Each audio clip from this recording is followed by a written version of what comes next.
President Trump continues to personally cash in on being president of the United States, which is something that you're actually not supposed to be able to do. So let me give you the details on this. According to an analysis of FEC spending records, in addition to spending by the U.S., as well as foreign governments, which of course leads into foreign emoluments, going to his businesses, which does run afoul of the Constitution, which is why there are investigations into emoluments violations by the president. You also have Republican congressmen, as well as political action committees spending money at Trump's properties. So now, not only that, but you have the president's own campaign and affiliated PACs also spending millions of dollars at his businesses, and they've been doing so since he started running in 2016. So there's a breakdown of how much money was spent, not only in this cycle, but also over the last several years. And so it's really interesting. And again, this breakdown was done uh, by basically examining spending reports by the released by the FEC and examined by the Center for Responsive Politics. So they do a lot of really great work looking at where the money is coming from and where is it going, as much as they can, of course, when in dealing with 501c4s and C3s, super PACs. All right, so now let me give you the numbers, right? So Republican political campaigns so far this year have spent just about $1.8 million at Trump-owned businesses.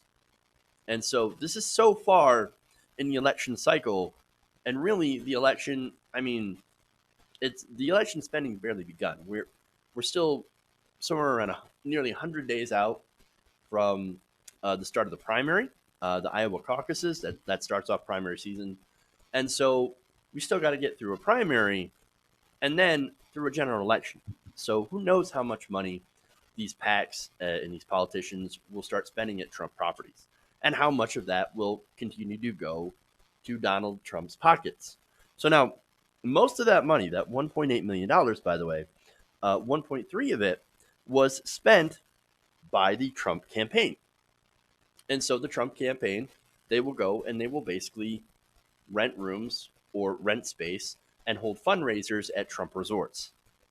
Not only that, but you also have about $123,000 of that money being spent by the Republican National Committee, the RNC, and $104,000 by the Great America Political Action Committee, according to the records.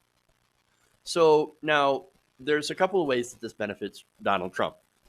So for one, when he holds a fundraiser at one of his properties, he's obviously holding a fundraiser. That money will allow donors, of course, to contribute to his campaign. Okay, so that's the nature of fundraisers. And look, I call that legalized bribery because in America, we have taken this situation where corporations or I should say in this case, bundlers and very large donors can go and essentially bribe a politician by giving them a gigantic stack of money and saying, okay, well, I have now spoken to you about this, and now maybe later I might expect something in return. That is, of course, our legalized bribery system. And you know what the Supreme Court calls that? They call that speech. When it's so obvious bribery. Oh, no. They're just talking to each other with giant stacks of money and an expectation for a return on investment. You know, the funny thing is, Donald Trump himself, back in 2015, 2016, said, "What, man, the donors, basically, we give these politicians money and they do whatever the hell we wanted to." Well, now Donald Trump's on the opposite end of that because now he's receiving donations from places like the NRA and from fossil fuel companies, as well as other gigantic corporate donors. Kind of funny how that turns around. But anyway, so now, like I said, that's the first way they benefit when they hold these gigantic fundraisers at Trump properties. He gets all that money in donations. Now, the other benefit is that the business collects funds from campaigns or from the campaign for space rental and catering, some of which does ultimately end up in President Trump's pockets.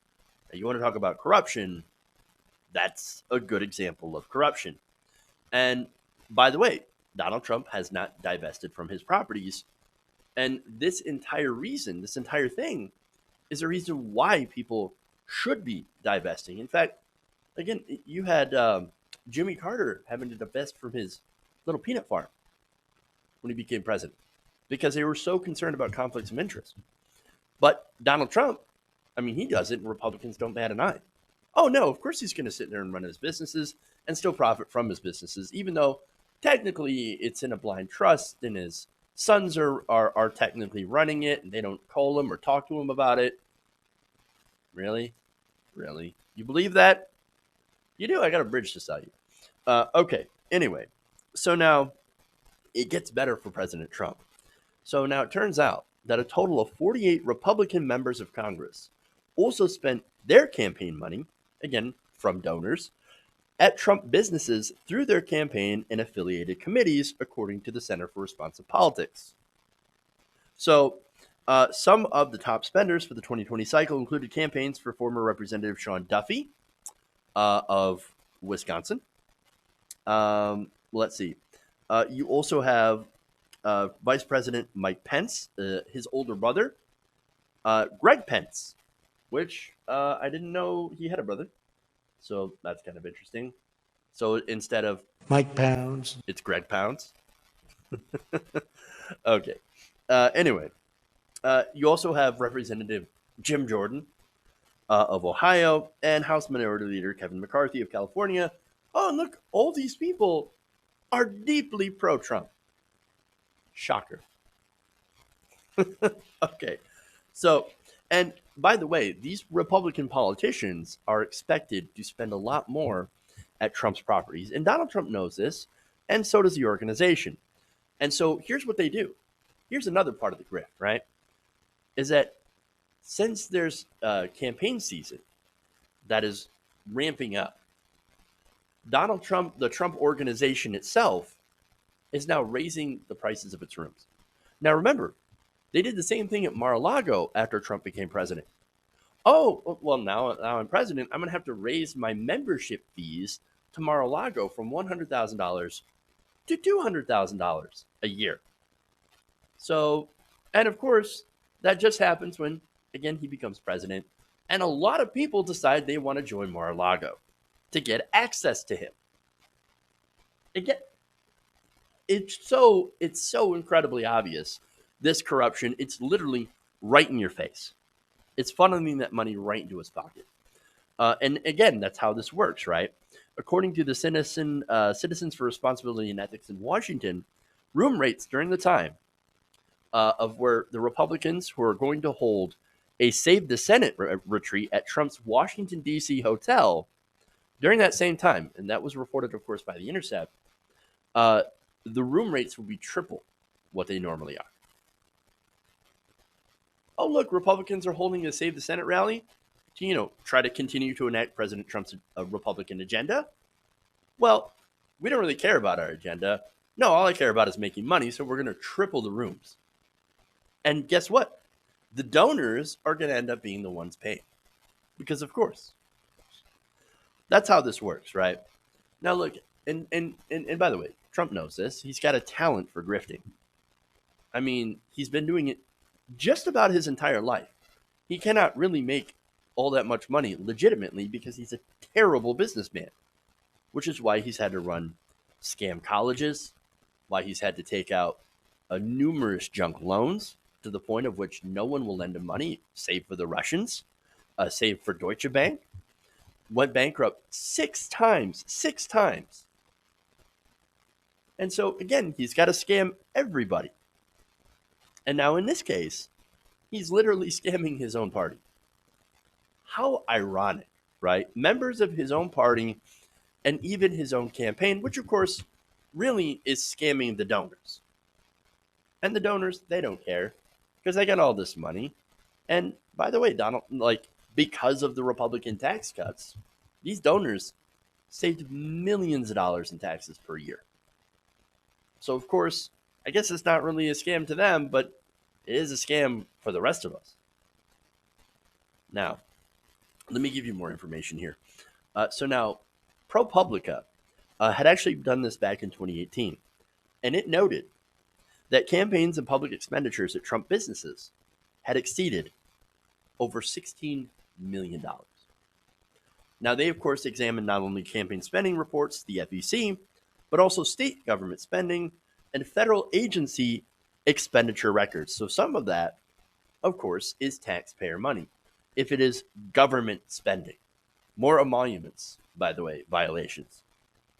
Now, the top preferred businesses by spenders were Trump's Washington hotel, followed by Mar-A-Lago, according to the center. Trump's Doral golf resort in Miami was fifth for the amount of incoming campaign expenditures. And by the way, this is also why he tried to move the G7 summit to the Doral resort.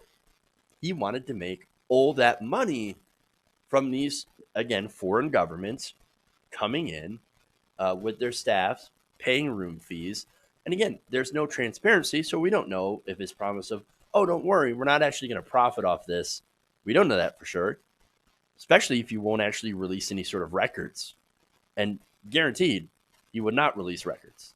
And so this would be another way for Donald Trump to make money. And look, Republican politicians, they knew this, and that actually was the line. Weirdly enough, this is where they drew the line. Not because they care about bribery or anything like that, or self-dealing. No, it's because it became increasingly difficult to defend the president, since it is so brazen and so out in the open. And so that's why, of course, Donald Trump had to pull that back and say, okay, even though it would have been the best G7 ever, not going to do it at Doral. Because, of course, the obvious self-dealing. But in total, by the way, that $16 million, that's not all he's made. In fact, in total, so far, his companies have made over $18 million in political spending from various politicians, super PACs, and government entities since Trump became president. That is a lot of money that he has hauled in. He's draining the swamp all right into his own pockets. Hey guys, hopefully you enjoyed that free video. Now I'm going to have to ask you a favor. Between the demonetization and the YouTube algorithm messing around with view counts, etc., we're having a hard time adjusting to the new YouTube reality, which is where you guys come in. See, we have a patreon.com/TYTNation set up to help us rely on you guys, the viewers, instead of big corporate ads. Look, you know the show. You know how I'm not in favor of big corporations anyway. So help us transition away from relying on the ad model to pay the bills and sign up to be a patron, patreon.com/TYTNation. That goes a long way to help us keep the lights on. And you guys will know that you're supporting independent progressive media.